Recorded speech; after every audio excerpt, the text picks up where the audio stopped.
Hello, and welcome to the Sovereign Collective podcast, where we bring you real, raw truth for your self-empowerment. I'm your host, Sasha Calavoda, and I believe that you can stand on your own 2 feet, but that you don't have to do it alone.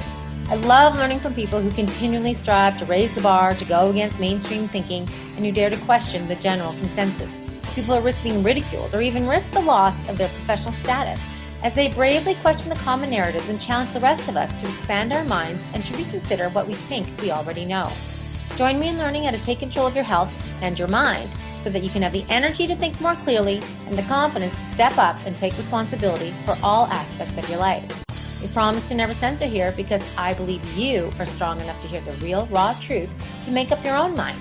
If you like what you find here at the Sovereign Collective podcast, then please share with your friends and family. I so appreciate you. Thank you for tuning in. And now, on to the show. In this episode of the Sovereign Collective podcast, we talk all about one specific detoxification method to enhance liver health, blood purification, and quick removal of toxins. Being aware of tools and methods for detox is becoming increasingly important in this toxic soup of a world we live in. If we can't avoid certain exposures, or if you've realized that you have voluntarily introduced toxic substances into your body, then the coffee enema is something you want to know about. My guest today is Marion Gentry. Her site is directionwithpurpose.com, and if you want to try anything on her site, please use the code SASH7, SASH7, to get 7% off your purchase. If you're squeamish or skeptical, be sure to listen to get inspired about a different sort of coffee break.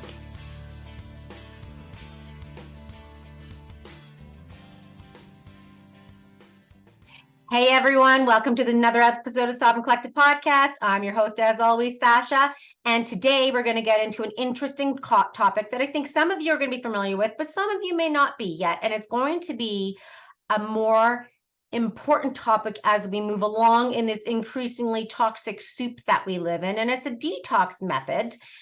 And living in a world where we have mineral depleted soil, air pollution, toxic train derailments, toxic shots that some people are waking up to, that maybe that wasn't the best idea for them. There's all sorts of reasons to know how to detoxify your body and how to put in the nutrients that are required to also detoxify the body.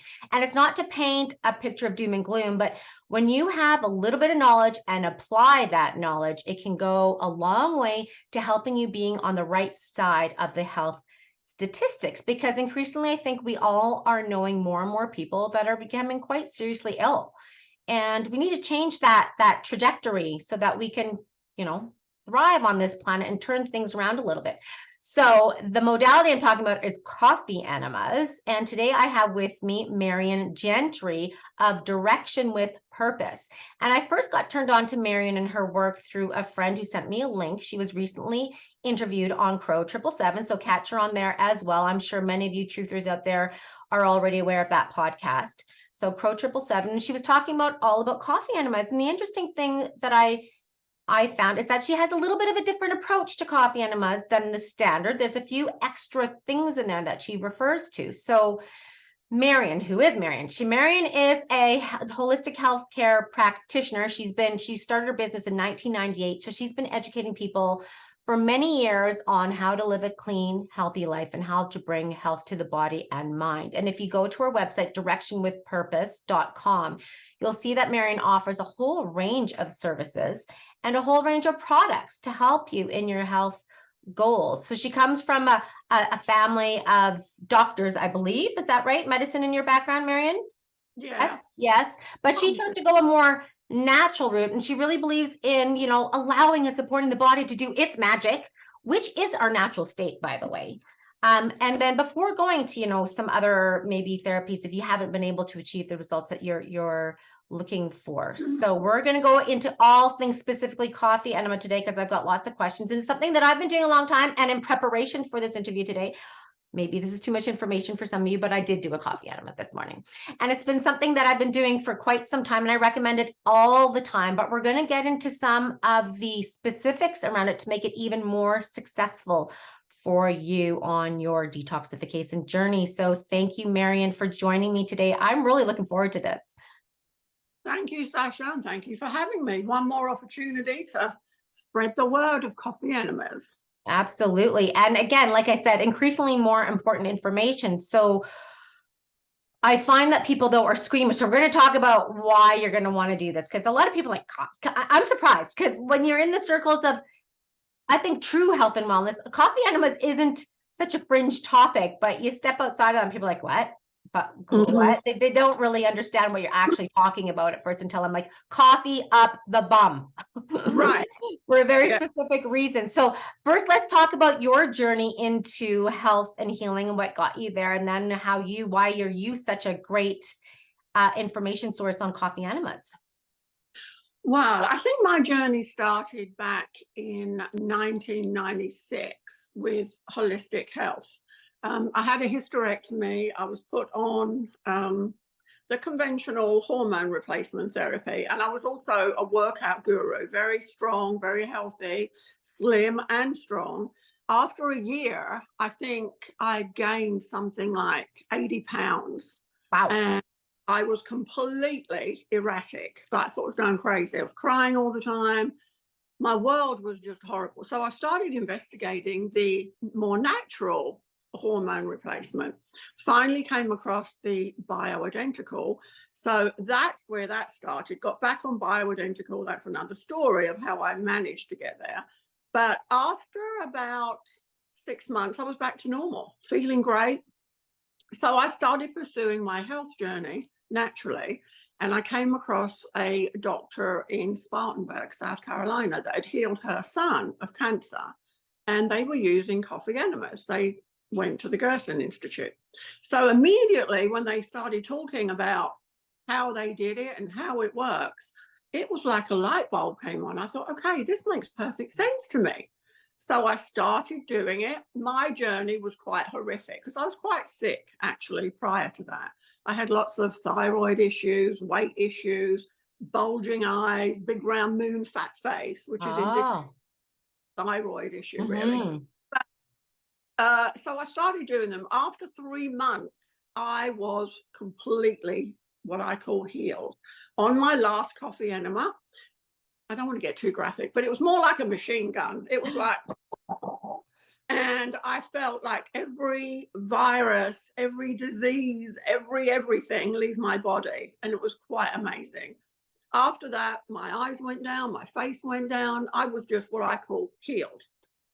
Wow. So what is it about this coffee enema that makes this so marvelous? I couldn't live without them in the end. So I started researching and I realized it was coffee, but in the beginning, they were using dark coffee. So in my research, I found out that what you really need in the coffee to open up the bile ducts and clean the liver, dump the gallbladder, is the palmitates that's in coffee and the high caffeine. So to achieve those two high elements, you actually cannot roast the coffee. So I had to find someone that would go through the process with me and find a way to get the coffee so we didn't roast it. So that's why mine is kind of a green, yellowish, golden color. Anyway, we got that on the road. Gerson was using it. I was trained by Gerson, the Gerson Institute in San Diego. Their healing clinic is in Tijuana, Mexico. So at the time, they were only offering training to MDs, and they finally opened the doors to healthcare providers, people like me, someone that was taking care of a cancer patient. And I was in their first class ever. Can't remember the year, but it was a while ago. So I went through that training and I continue to promote my coffee enemas. I tell everyone about them. I mean, everywhere I go, I'm actually known as the coffee enema queen, I think is what I'm referred to. But I finally decided to put it on Amazon. So I was the very first brand, sorry, pollen, to get my product on Amazon. And everyone was like, you can't put that on Amazon. Couldn't get it off my mind. Put it on Amazon. Sold hundreds and hundreds and hundreds. Eventually, Amazon asked me to sell all around the world, which I did. I eventually sold the brand name in 2019, but I continued to sell the product in my own website, Direction with Purpose. So that's really my my background. It's mostly hormones and coffee enema, which I believe I can't live without either one of those. Right. So coffee enemas. So let's talk. So people that don't understand why you would do a coffee enema, why coffee? There's so many different things. Like, I don't even know where to start, but okay. So the enema, people think, okay, I'm constipated, I'm going to give myself an enema. Why would somebody specifically be doing a coffee enema? And how's that going to be different than a water enema? Okay, so the coffee enema is a low retention enema, unlike, say, a colonic. A colonic is high, a lot of water pushed quickly and pushed into the gut. So it's a high enema. So with that, you are cleaning out the colon, but you're also washing away all the good bacteria, the flora, the acidophilus that we actually need in our gut. So the coffee enema is a low retention. It goes in very slowly and up. It's taken up through the hemorrhoidal vein and directly to the liver. It opens the bile ducts, which carries the toxins out into the bloodstream, and then you evacuate in the toilet. So when you have an unhealthy liver, your body can't function properly. It'll be congested, you'll get allergies, you'll get headaches, you'll get psoriasis. I mean, there's so many things that can be attached to this. It's unbelievable. And I've cured myself of so many things that doctors have thought could never be done. And all I did was coffee enemas, vitamin C, glutathione, natural things that you would do hand in hand. So in my mind, if you clean your liver, dump your gallbladder, which many of us have issues with, your body can work. Your body can do what it's supposed to do, given the correct protocol, the correct sleep, rest. I believe that the coffee enemas can fix it. Right. It's just part of that whole picture project of health. So, and you mentioned the gallbladder. So the removal of the gallbladder is the #1 voluntary abdominal surgery in North America. It's crazy how many people. This is an essential organ. So it's also not just supporting liver health, but gallbladder health. Yeah. And the thing is, the gallbladder produces and concentrates bile. You need bile to break down fats, all fats, anything, everything you eat that's fatty. So even though you've had your gallbladder removed, your body doesn't really know this. So it still kind of wants to function as if it was there. So, and the other thing is, when you do the coffee enema, it releases glutathione transferase, which is essential. I mean, glutathione is like the master antioxidant that you can ever have, because it kind of gets all the other bad stuff and carries it out through your body. And it's kind of anti-aging, helps with wrinkles, that kind of thing, really good. But it does open up and produce glutathione, which most of us no longer has in our body. That probably went away in our early teens. So and how much does it increase that glutathione production by every time you do it? Exactly. We don't know exactly, because I don't think anyone's actually done the test to see how much. But for me, I used to supplement with glutathione maybe once, twice a day. But since doing the coffee enemas, I probably only need maybe 3 or 4 a week. Now, if I start to feel a little under the weather, I will increase that, as I would increase my vitamin C and the ALA, alpha lipoic acid. So they're not only great things for your cells to heal and help your DNA, but they're great for skin, like skin, eyes, teeth. It's amazing. Right. Okay. So, because I've heard with the glutathione production, it's some say 400%, some say 600%, but it's a significant increase in the endogenous production of glutathione, when that is such an important antioxidant enzyme out there that the body needs. Yeah. Okay. So to the coffee specifically, and then we're going to talk about who would want to do this, why you'd want to do this. But so you have formulated your own very specific coffee to provide for that. So I've done coffee enemas with both types of coffee, and I'm still waiting for yours and the goodies you've sent me. I can't wait. But I find it's harder to retain that kind of a coffee. So I'm just wondering what if somebody just has organic coffee on hand and they need to get a coffee enema done? Are they going to get some benefits? Yeah. Coffee is probably one of the most toxic foods that we can buy. You know, it's full of mold, dirt, parasites. It's really quite toxic, even though it says organic. You know, the guidelines on it is pretty shady, I think. So mine is grown, it's shade grown, and it's grown by small independent farmers. And the organic side of it, of course, is high up there on our list. And so when you get the coffee beans, people think that coffee beans come naturally brown or black, but coffee beans are actually green. And it's in the roasting process that they, you know, get darker brown, black, espresso black. And they also think that the darker the bean, the more caffeine, but it's actually the reverse. The darker the bean, the less caffeine. So when you use my coffee, because the caffeine's quite high and the palmitates are high, that immediately opens up the bile ducts. It like gets in there and immediately starts opening up and wants to get those toxins out. So once that opens and the toxins are flooding your system, yeah, they want out. They're going to push out wherever they can get. So a lot of times you'll have a runny nose, watery eyes. You know, you're always blowing your nose because toxins will come out of any orifice that there is. So when people really cannot hold it for the 12 to 15 minutes initially, I recommend they take about 6 or 7 ounces, clamp it off, take out the tube, try to hold it for 3 minutes or so, eliminate that, come back and take the rest. That way, the onslaught of the toxins are kind of gone, and your body should be able to take the rest.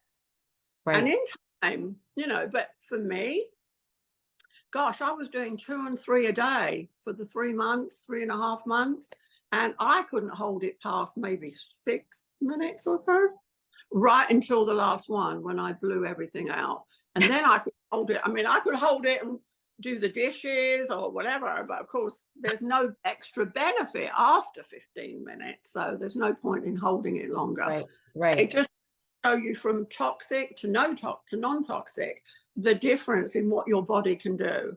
Right. Completely cleaned. So this is actually purifying the blood as the blood is passing through the liver, and then and it's important for that bile duct to be open because that's where the liver's emptying into, correct? Yeah. Yeah. And 3 minutes for blood to circulate the liver. So that's why we say 15 minutes if you can hold it for 15, because the Gerson Institute somehow figured out that 5 passes through the liver is sufficient at one time. So you can actually do up to 5 coffee enemas a day, but with a 2-hour interval in between. So those who are battling cancer, Lyme disease, and they're healing themselves, they would do the 2-hour intervals and then replenish with either green juices or our greens powder or carrot juice. But you need to let the liver rest and repurpose itself before you go on to do another one.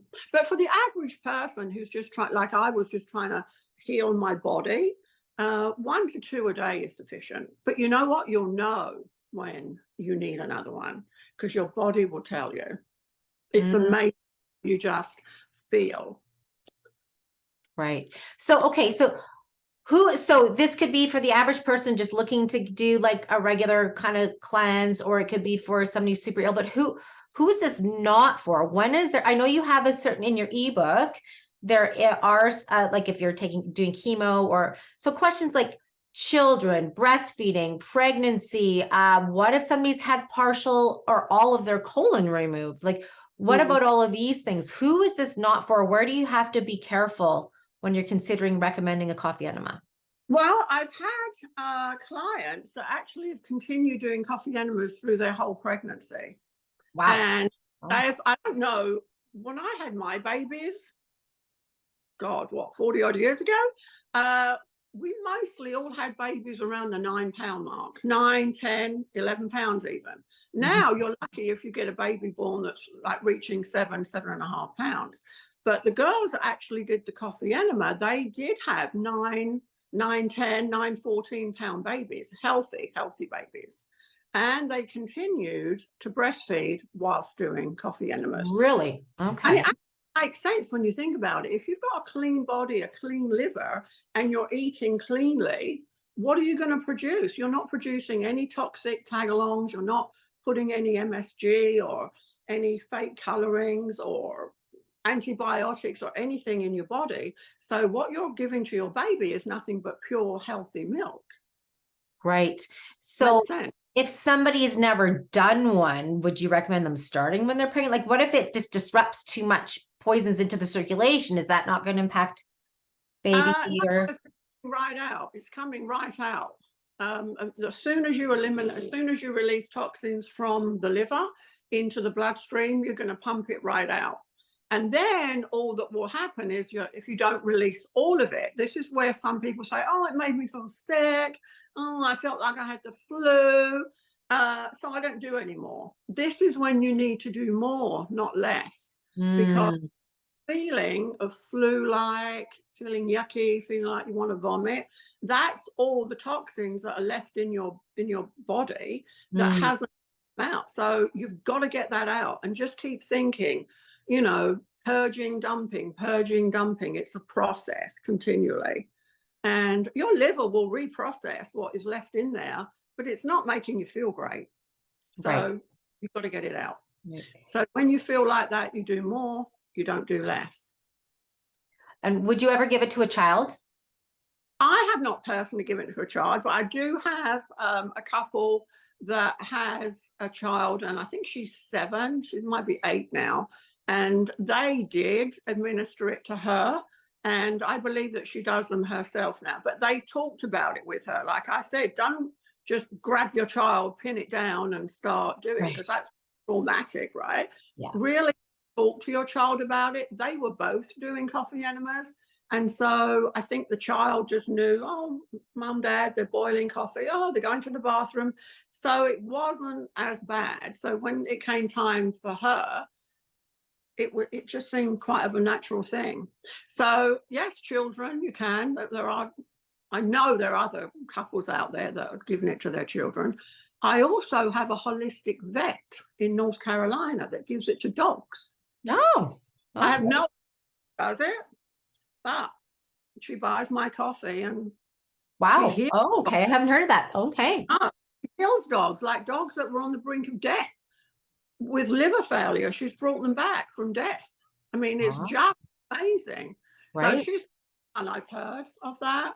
But I think if you Google it, I think you'll find there are other vets out there that do it. Right. Yeah. Oh, interesting. And so what about if someone has had part of their colon removed, or even I know some people that have had their entire colon removed and then their small intestine made into a colon, because the vasculature is going to change. I don't know what they do. They reconnect blood vessels and things like that. So because that's going to be a big part of it getting into the liver, right? So how does that work? Remember, it's a low retention enema, so it kind of only goes up a little bit and then it just needs to turn that bend. So you'll know when you get my tube, the red tube, how flexible it is, but it just needs to go in, and how far up that is depends on the person and the anatomy. I don't really know about someone that's had colon surgery. Everyone's different. I do know people that have had some removed and they can still do it because it's not going all the way up. It's catching the hemorrhoidal vein. I don't know if you saw the diagram. Yeah. But that kind of shows you where it is. So again, I think it depends on the individual, and I'm always happy to talk to someone about that. Right. So I'm working with somebody, for example, right now, helping her. She's learning and understanding some of the choices she made, say, a couple of years ago that weren't the best. She's a young girl that didn't realize that she shouldn't have said yes to something. And she's also detoxed herself. She's been on many medications. She's been on all sorts of things. She's had every single shot you could get since, a child. And now we're really helping her heal and detoxify. And so now she can breathe through her nose. She can sleep at night. She's doing all sorts of things. But what she found, and I said, you need to do coffee enema, because she was feeling she was doing other things to detox. I'm like, get the coffee enema done. And then she messaged me later, oh my God, I feel so much better. However, for the first about hour, maybe half an hour, she had a lot of gut pain. Uh-huh. And she's had that in the past, but then it went away and she felt excellent. So do you know why somebody, like, because some people, I find there's another person I know that she just did not react well to it. It wasn't. So is there some people this really isn't for? I haven't met one yet. In all the years, I haven't met one yet. I've met people that are squeamish to it. Yes. I've met people that do experience that vomiting feeling, and then they go, oh my God, I can't do it anymore. But that's just fear of the unknown. It cannot hurt you.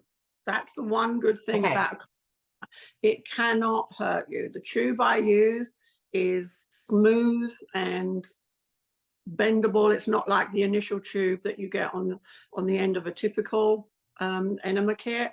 This is smooth and soft. It's only going in 4 to 6 inches, and it's only coffee. It can do no harm. So a lot of what people experience really is fear and lack of knowledge, right? And not knowing about it, because everyone is going to experience a different feeling. Some go, oh yeah, it's nothing. Yeah, great.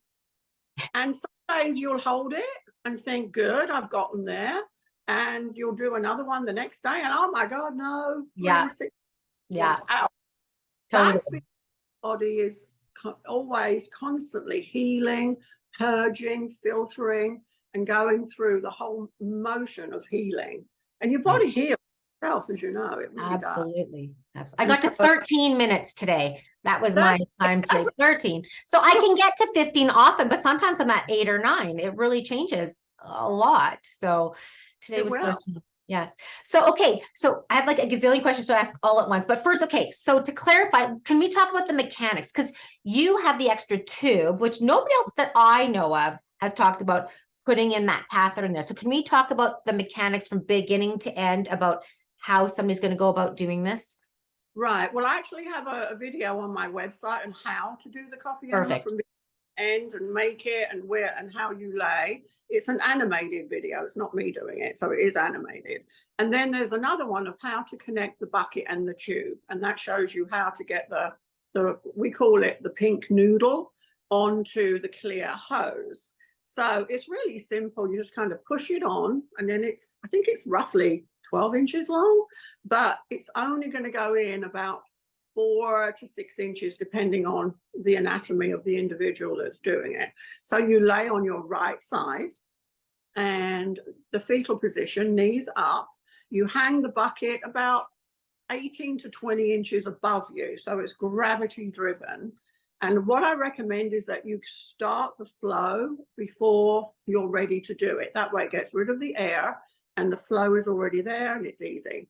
So you clamp it off. You can either hang it on in a hook in the bathroom, sit it on top of the toilet seat is a good height. Too high and it goes in too quickly, it will cause cramping, and it doesn't absorb through the hemorrhoidal vein the way it should. So cramping if you don't do it correctly. So that's why 18 to 20 inches we've found is the perfect height. And then you just get comfortable, lay on the bathroom floor, a pillow and maybe a blanket. If you're in a cold place, get some nice woolly socks and stay warm, read a book, meditate, and really understand what's going on in your body. Like visualize your liver and your health and how amazing this is and how amazing you're going to feel afterwards. And then when it's time, you get up, sit on the toilet, evacuate. I recommend sitting there for at least 10 minutes because generally after 5 minutes and you think, oh, I'm done, it does take a while. So massage your kidneys, massage your waist, do side to side. I get my legs and pull my legs up and then I massage my tummy. So I do a lot of moving around because you've got a lot of intestines in there for it to get trapped. So you just get it all out. And if you experience the gallbladder dump, which is an amazing feeling. Okay. What is that? How would somebody know they're getting that? Yeah, well, you'll know for sure because you will feel like you have lost everything from your brains on the inside. Complete It's where your gallbladder's completely opened and dumped everything that it's got in there. And it is the best feeling in the world. Everyone experiences that, but if you do, and it could be a year down the road before you do. Mine came after the 3.5 month mark, I think. Yes. And then you need to lay down for about 20 minutes because it's quite, it's exhausting. Right. Oh, interesting. And so the ideal temperature you would say is, I put mine to like 100, like I normally is Celsius, but it's 100 degrees Fahrenheit. That's what I cool mine down to. I don't even worry about that. I just put my finger in it. If it feels good to my finger, it's good to go. Okay. So I don't go through the whole process of all that. I just try to make it simple. Right. I normally make my coffee the night before, and I do it just before I go to bed, and then turn it off, let it sit on the stove so it's cooling all through the night. And then in the morning, I'll warm it to my finger temperature and top it up, because you lose quite a bit in the evaporation process when you're cooking it. So just top it back up with some distilled water to where you need it. So you can either use it then, or if you want to use it in the afternoon, just put it in the fridge, take it back out. But you can only keep it in the fridge for 24 hours after you've cooked it. Okay. Can't make a whole batch for the week and leave it and take it out, because all the enzymes in there will be gone. Right. And I just tend to make it fresh. Every time I do it, I just make it fresh. Okay. So would you get a different result if it's colder or warmer, or no? I feel like cold would cramp you. No, actually cold is, we recommend cold if your anus is loose or stretched out. It actually does begin to shrink it. So I like warm because I like it to go in and I like for it to feel good. Done a cold one, but so apparently cold shrinks and tightens the area around there. Okay. And so I think you've talked about before, like sometimes people add things to their coffee enemas. So what are things that you could add and what would you not add? Well, a lot of the clients that we have that are battling like cancer, Lyme, and any kind of illness such as that, taking vitamins is quite nauseating. They can't get it all down. So there are certain things that you can actually put in the coffee enema bucket, because remember, the coffee is not hot, it's just warm. Yes. So I like to add oregano oil to mine, and I do that all around. Oregano oil is amazing. It's antibacterial, antifungal, antiparasitic. It's like a natural disinfectant, really. So during the fall and the winter, I add 6 drops to coffee enema a day. Come the spring and winter, even though like right now we're battling pollen outside, which is horrific, everything's covered in pollen, I still add oregano oil to my bucket, about 5 drops, just to keep everything clean. The greens powder, a lot of people can't drink it because, again, they're nauseous, they're feeling sick. So we can actually put the greens powder in the coffee enema. I normally do that with magnesium powder, because you've got to keep your electrolytes balanced. Right. So magnesium, potassium, sodium has got to be there. So the greens powder normally does that. The magnesium powder, I probably do that every day, maybe every other day. And I put that in, because it's warm, I mix it all up. Now you can take the magnesium powder orally, but I don't like it. You've got to mix it with some warm water. I do that, so I just put it in there. Any liquid form of vitamins or supplements that you have can go in there, except if you're replacing with liquid minerals, I prefer that you take that after your coffee enema. Okay. Orally. But really that's it. My B12 goes in there. We have a product that is Max B, and that has all the B vitamins, and that doesn't taste great, but I put that in there. So most everything goes in there. What about a liquid probiotic? I wouldn't do that. Yeah, I wouldn't do that. I would take that Take that. orally. Take Okay. that off coffee enema. And you said not salt as well. You Oh, wouldn't put salt in your no, enema. salt is for you. Pink salt is good for you, and it's essential. Like, we have a pink salt that has over 80 different minerals in there. Mhm. So that in itself is amazing. And the average person should probably be taking at least 2 teaspoons of that a day. If you're Mhm. working out or children are sweaty, more, just to replenish everything. And you can just put it on your tongue. It's great. Yeah, Great if I you, actually drink it in my water. I've been drinking salt in my water since university for yeah, decades. there you Yeah, go. it's Yeah. made a really big difference to my hydration, circulation, all sorts of different things. So Gatorade. Oh my God, people are drinking Gatorade like crazy. I just, yeah, yeah. no. Mm. Yeah, I just, no, we used well, to actually save our Gatorade when my son was playing hockey, and we had a dentist that would you could weigh the Halloween candy, and then they'd give you money for however many pounds. So we'd put all the Gatorade bottles in there, and then he'd get paid for it. oh, oh, He doesn't do that anymore. He's not there anymore, but that was handy back in the day when he was getting Gatorade. oh, Oh my good. goodness. Okay, so how if somebody's going to set aside some time, how long would you say beginning to end this is going to take for them? If you've already made it, it's ready to go. I'd say 45 minutes, including a shower, but of course it could be longer. So again, it all depends on, did you make it the whole 15 minutes laying Right. down? Did Yeah. you evacuate while you were laying down? So then there's a little bit of a mess. Um, yeah. Yeah, that's the thing. People get really worried about that, but I just lay down on the bathroom floor by the toilet and it always works out. No problem, everyone. It's easy. It's It is. easy. Yeah. And I buy those disposable waterproof sheets, and I just throw one of those down and lay on it. Right. Right. And then Okay. if you just fold it up and throw it away. Right.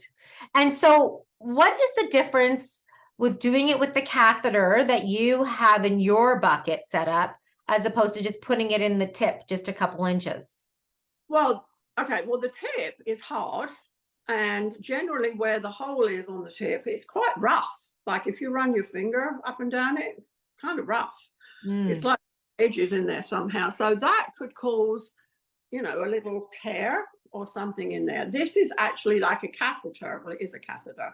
So it's smooth, it's bendable, and it needs to go up and around the corner. You can't do that with that hard piece of plastic. Mm. Can't go anywhere. It's just going to go in, but it's got to go in and around. Yeah, because nobody talks about it having to go in and around you. You're the only person that I have heard say that. So how does that make it different to the experience and the results when it goes up Well, and around? when you do regular enema that way, it's just going in and going up through up your gut. It's going up through your colon, because coffee enemas are not necessarily for people with constipation. It doesn't necessarily have to be used for cleaning the colon. Eventually, if people are constipated and eventually they continue doing the coffee enemas, they will no longer be constipated because their gut has healed, their gut is fixed, and then they will have normal bowel movements in between the coffee enemas. Me personally, in the beginning, before I started, I could go 2 weeks without a bowel movement. Oh my goodness.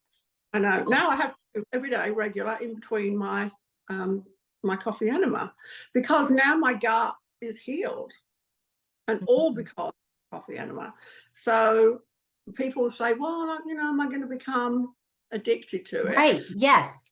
Yeah, you'll be addicted to how great you feel, but that's all, because it really does make you feel Well, good. and I think I have met a couple people that have gotten addicted to that, and they're doing them multiple times a day when they're not overly ill or anything. They just keep doing them. Like, I'm wondering, is that really that good for that long over time, unless you're actually really treating something to do them that regularly?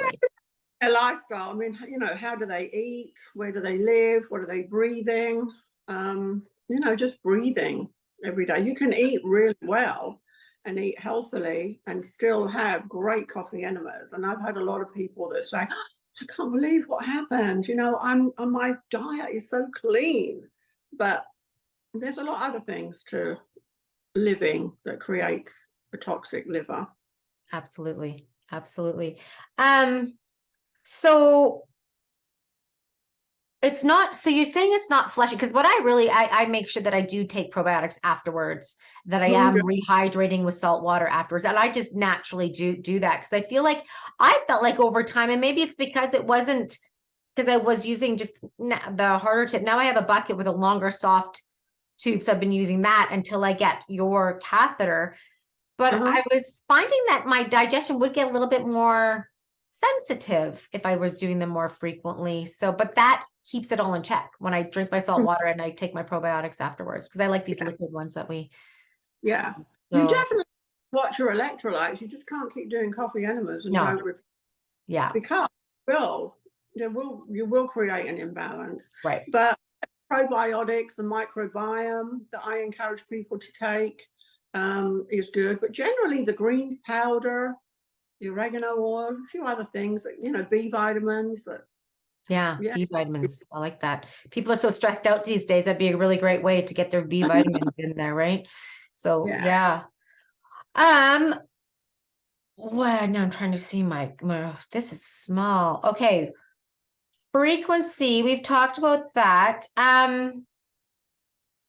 Dependency. What about somebody who's in the height of like a Crohn's or colitis or things like that? Is that something that's contraindicated or not? Yeah, I recommend that you do one if you have very soft stool, like if you've got diarrhea or anything. We don't recommend that you do them then.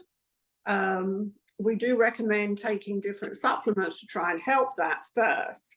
And as soon as you have a pretty solid-ish stool, it doesn't have to be completely solid, but it doesn't need to be runny, then we can introduce a coffee enema. Because again, we're trying to heal the liver, and when you heal the liver, you're healing the gut. And if there's issues, then Okay. So that again on a kind of a one-to-one basis. Do you do it? Do you not? You've got to figure. And in your ebooks, or like just thinking of just before, like you also talk about chamomile enemas and a castor oil enema. Yeah. Can you talk about those and why somebody would do those, and when somebody's going to choose coffee over those types? Right. Well, the castor oil, I hate to discuss those because I don't want people rushing off and doing them, because that's another level. And I mean, that level of detox is pretty intense, and there's a whole protocol for that. So I'd rather not discuss that. Okay, sure. Yeah. The chamomile one is great for people who want to relax more, and then especially like at bedtime.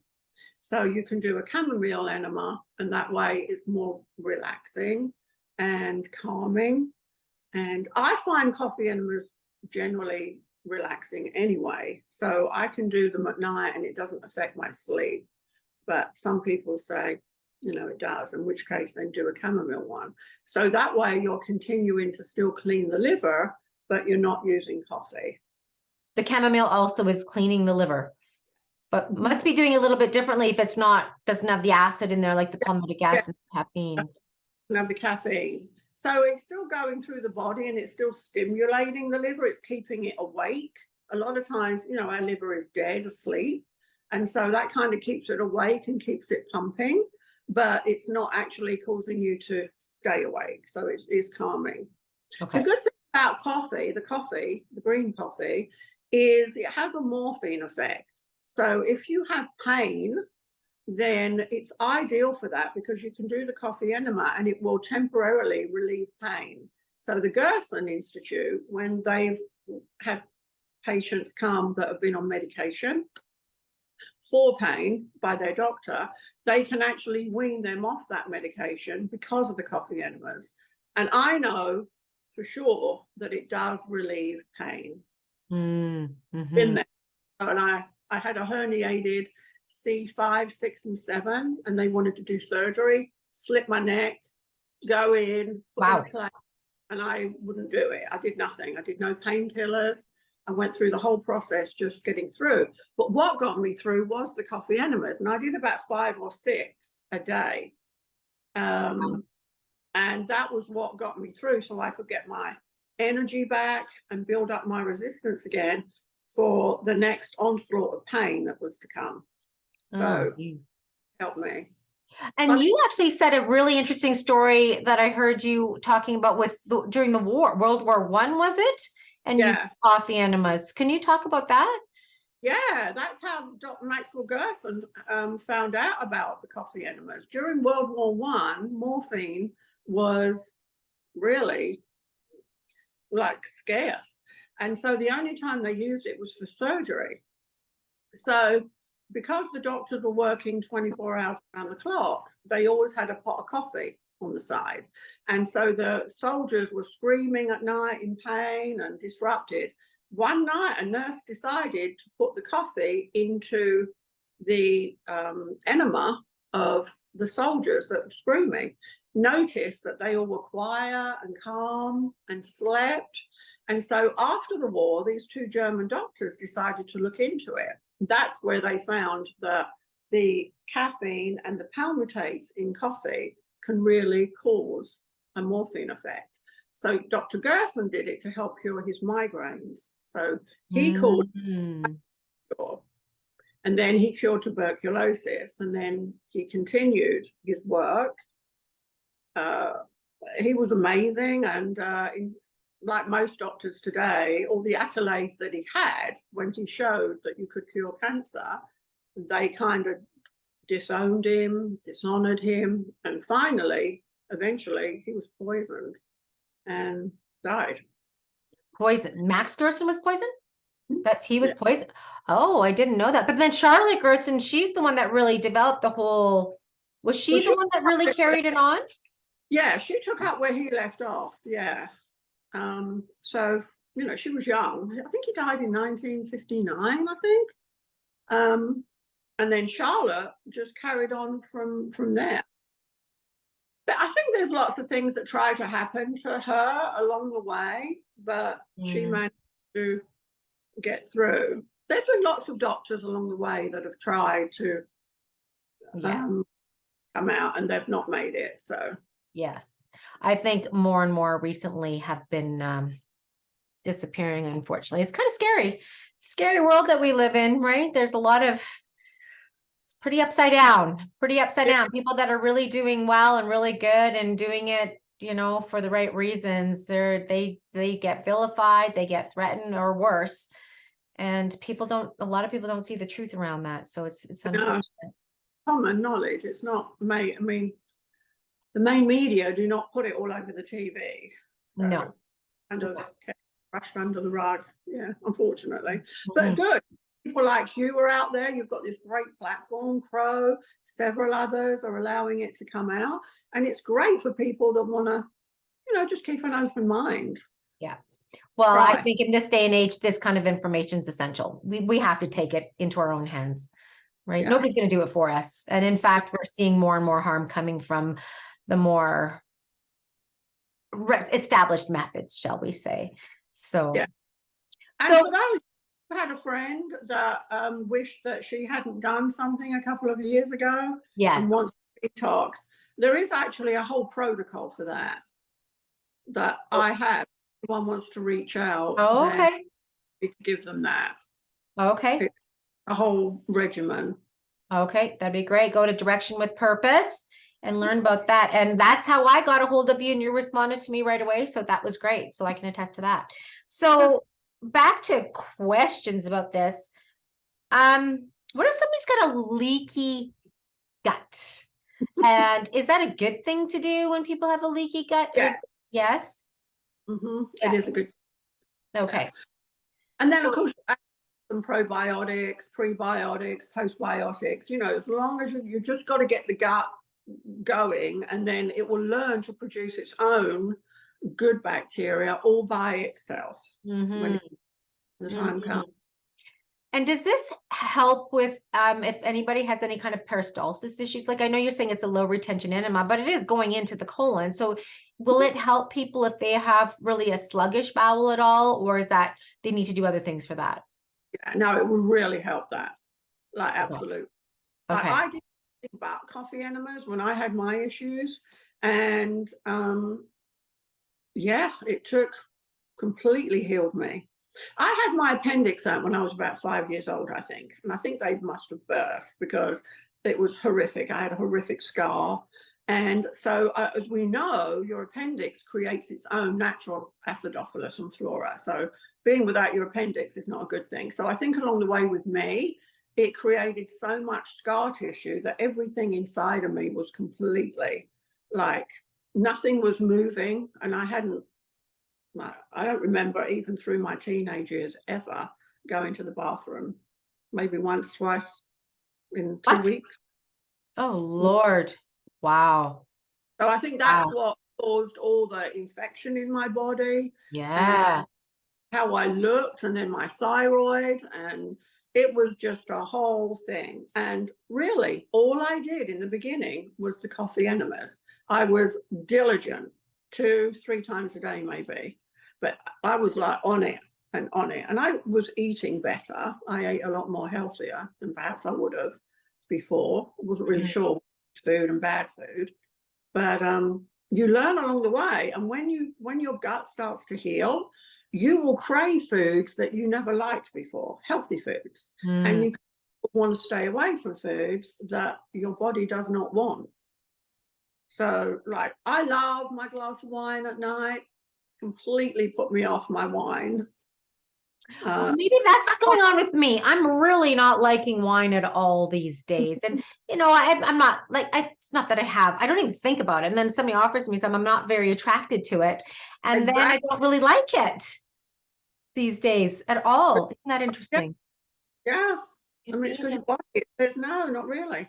Right. Me, I could not eat avocados. I think it was a texture thing. Olives, I could not eat olives. I can remember going into Whole Foods after I had my experience, and I was craving olives. I went to the olive bar like it was candy, and I could not stop eating olives. And then avocados, but all the foods that I used to crave, I no longer crave because now my body was completely, I'd gotten rid of all the infection and all the cravings and the sugar and the MSGs and the high fructose syrup that I was clearly eating and didn't realize was really that bad for me. Right. So interesting. So interesting. What is the best time of day to do this?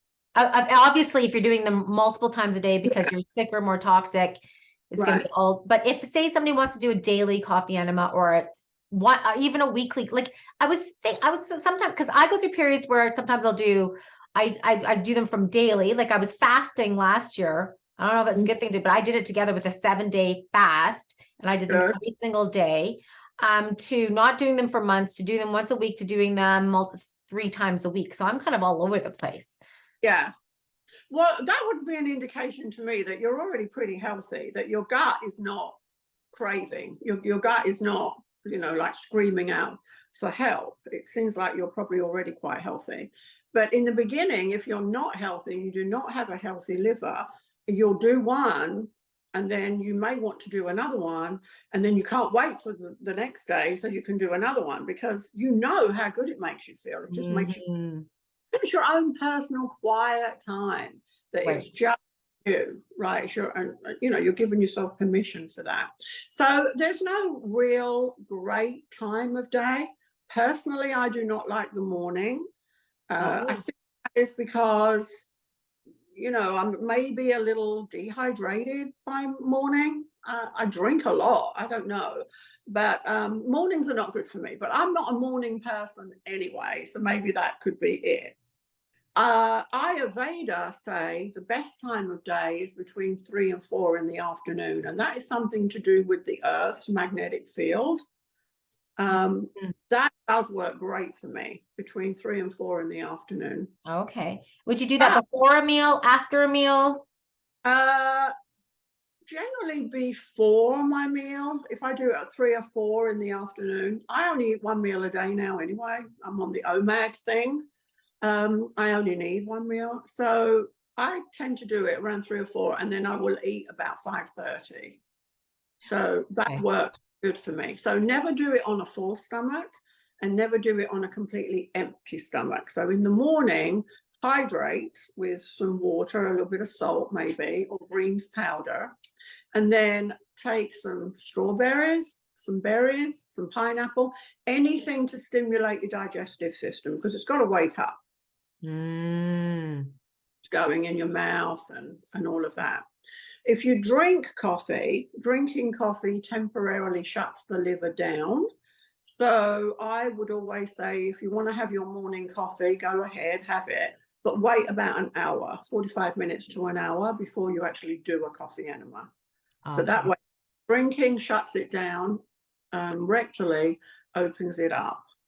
So, you know. So when I was doing a 7-day fast, I wasn't eating anything, but I was still doing them every day. Is that something you would not recommend then doing? Because I'm not eating. And no, definitely recommend, because when you're doing a fast, your body is detoxing. Your body already detoxing, your liver is purging, your bile ducts are wanting to explode. And so rather than your liver having to reprocess all of that, you're purging it. So your detox is great. I mean, you know, I love that. And then do your coffee enemas during the day.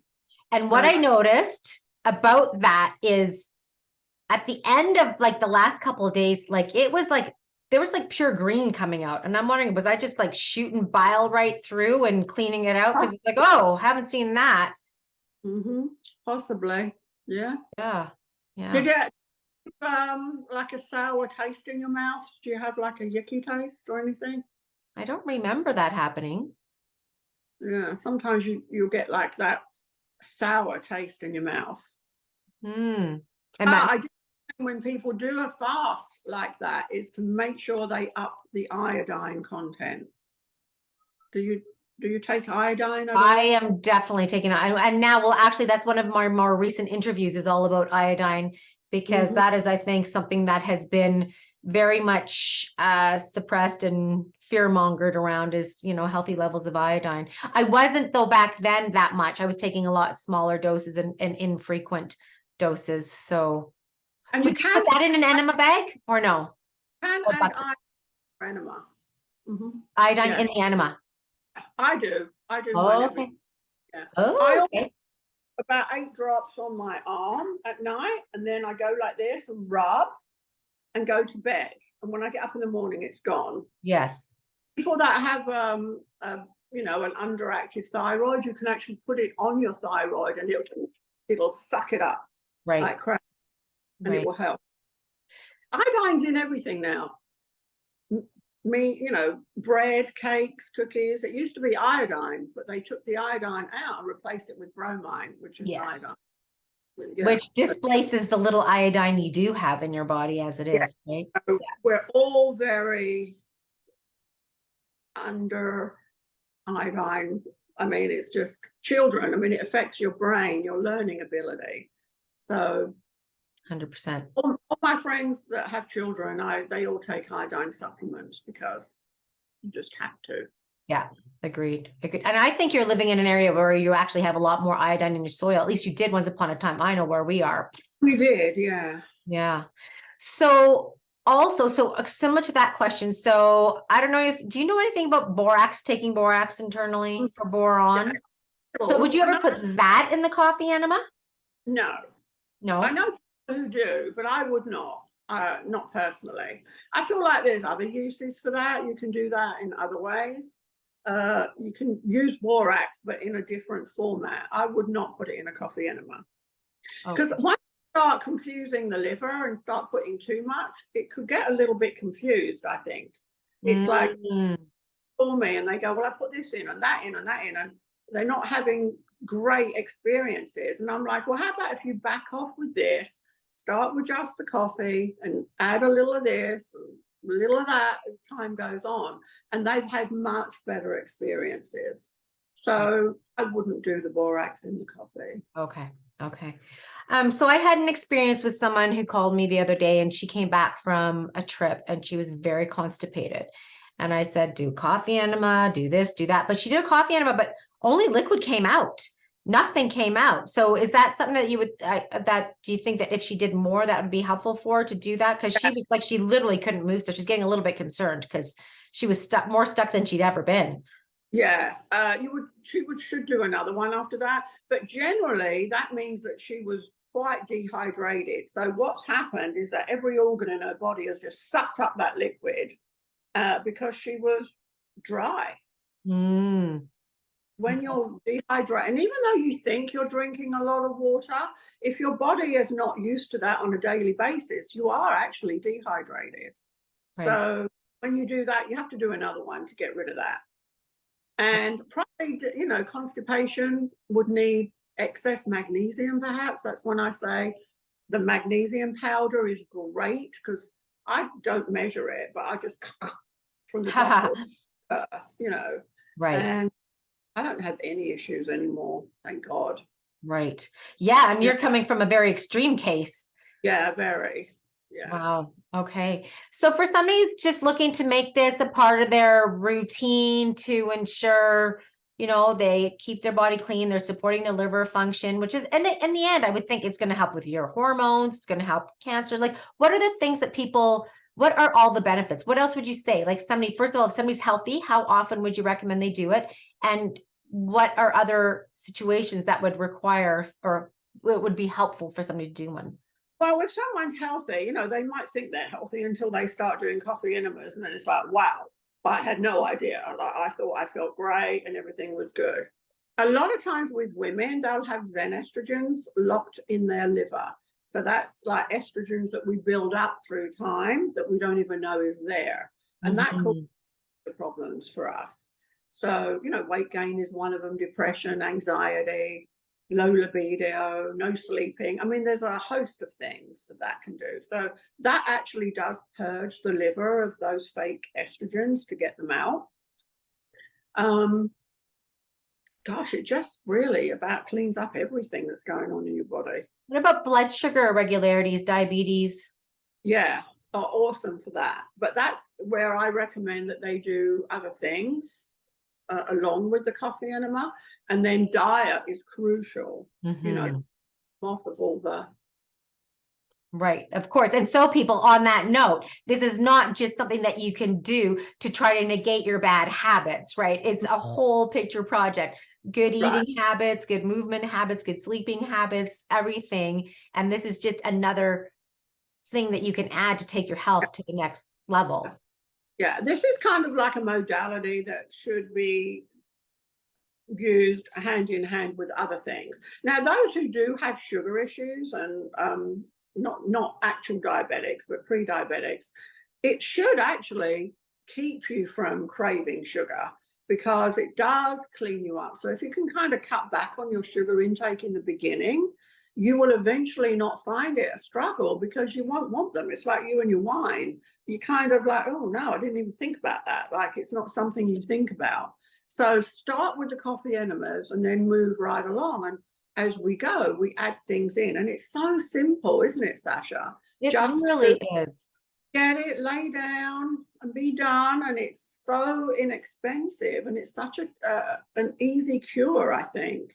I can't imagine why people don't do them. But well, yeah. So I have a kit waiting for a friend who finally, she said, okay, fine, get it for me. And so she hasn't done it yet. But yeah. What do you have to say for people that are squeamish? Like, I think we're a little bit excessively squeamish these days, and some people are like, oh, I'm not going to put them on my butt. I'm like, why not do it now when you're not forced to, because you're not in a state where you're desperate to do anything. Why not do it now? Why wait until you get sick? Well, you probably find too, like I do, people are really wanting a pill, a quick fix, like, doctor, give me a pill. Do this, do that. They're not really willing to do much for themselves. And a simple thing like a coffee enema, you have to make it, you have to go in, you have to lie down, you have to put the tube, and then you have to evacuate. It's a nothing process, but people go, oh gosh, that's like such a lot of work. Right. And you said the key word there, the willingness, right?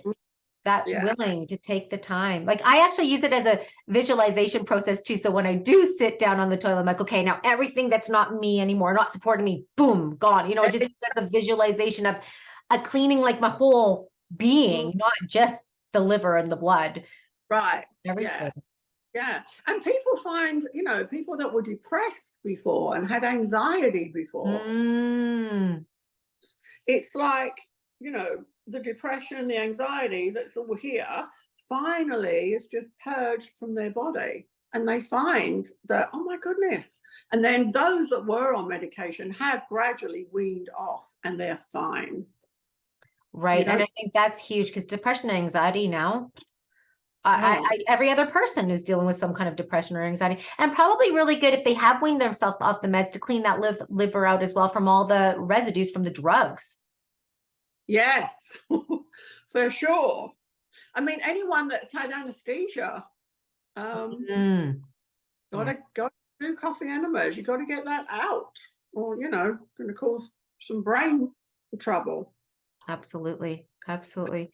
Well, So much of it that so something much. simple, so easy, people can create a whole drama around it, and there's nothing to it. Doesn't hurt. Does not hurt. People go, oh my God, does it hurt? No, it doesn't hurt. It's nothing. It's pleasurable. I look forward to my little trot to the bathroom all by myself. I do too. It's my own little world, and no one bothers me. They know when I'm going in, and I say I'm going in. That's there. Okay, no one bothers me. Exactly. Me too. Children were really horrified in the beginning, especially my son was like, "Oh my God, no, no!" And they live in the UK. They live in England. And I finally went on a trip trying to get my son to do this. He had horrible heartburn. He has quite an active social life, so I think he drinks quite a bit, which creates this heartburn. Finally, he saw me after we've been sitting up. When I arrived, he picks me up. We go to his house and we drink wine, eat cheese, and catch up on our life. And I was finally said, I've got to do a coffee. I've got to go do a coffee. And I looked like death. I hadn't slept in 48 hours, all the traveling and then talking to him. And he actually took a double take when he saw me walk down the stairs, because the woman that went up to the shower and to get a coffee was not the same woman coming down. Interesting. So I said to him, look, I'm here now. Why don't you just try one? Just try it. Because he's the typical, I'm not putting anything in up there. Yeah. Man. And he said, okay. And he tried it. That was 7 years ago. He now has a Facebook page in the UK. He tells all his friends about it. Him and his wife. On the rooftops. Oh my God. It does remove hangovers. I don't advocate that's what you use it for, but it does. Because the reason for a hangover is all the toxins that's circulating in your body. Your liver can't process it quick, and all the toxins that are in alcohol. So it purges it and it goes, and you're back to normal. Ready for a day, right? Right. Oh, that's so great. Love it. Well, good that you got it. One day my son will do it. Right now he still thinks it's gross, but we'll see when he gets a little older. How old is he? 14. Just. Oh, yeah. He's not yet. No. And I wouldn't want to get that on him now, but yeah, eventually just to know that there's a tool. I just think even the knowledge there, so that you have something to reach for when you don't know what else to do, why not try it? Right. Exactly. Mm-hmm. She just gave birth about a month ago, and she's breastfeeding, but got a cyst, got mastitis and got a cyst. So she was going to go on antibiotics, and her husband was like, no, don't do it. So they said to me, what can we use for inflammation? And I said, coffee enemas. And they went, oh, duh, yeah. So did the coffee enemas, everything's fine. And did that help with her mastitis, like bringing it down? Yeah. Oh. It reduces inflammation. And any infection that's there, it will purge that from your body. Oh, so interesting. I wouldn't even thought of that for mastitis. Okay. I know. Wow. So great. So, okay. So we've gone through, we've been talking for I think I've got all my questions answered. So if somebody wants more information from you, what are the best ways? Your website, directionwithpurpose.com. Is there any other way that people can learn more about you? My email is marion@directionwithpurpose.com. Of course, you can try calling me, and I will get back to you, but it might take some time. So you can list my phone number. It's area code 843-707-6943. I have a Facebook page. I'm on Instagram, and I think that is at Marion_everything_coffee. Because I sell drinking coffee as well as enema coffee. Oh, you do? Oh, I didn't know that. Okay. Okay. And so now you're seeing clients, you said you're not seeing clients in person anymore. You're just seeing them remotely? Yeah, just Zoom. Yeah. Okay. Or over the phone. Some people don't want to do face-to-face. That's fine. I'll do. Yeah. And do you work with people all around the world or mostly in the United States or? Around the world, Australia, the Philippines is my newer one. The UK, Spain. Yeah, all over. All over the place. Okay. Yeah. Well, lovely. Okay, you hold the line for now, but everybody, thank you for tuning in. I think this is an important modality. I know we're talking about, a lot of people are talking about it more. I think it's and the thing is, this isn't new. This isn't a new thing that, oh my goodness, we got to get onto this new fad. This is an old, like enemas themselves are ancient, right? But that this is something old, and this is something that as we go into more modern convenience, toxicity, everything, this is a tool that we're going to need to know. And the rate of cancer, I don't even know. I think in our stats here, they're saying it's like 50% of people are coming down with cancer these days. That's absolutely crazy, absolutely unnatural, and definitely that was what the Gerson clinic mostly dealt with, right? They dealt with cancer cases.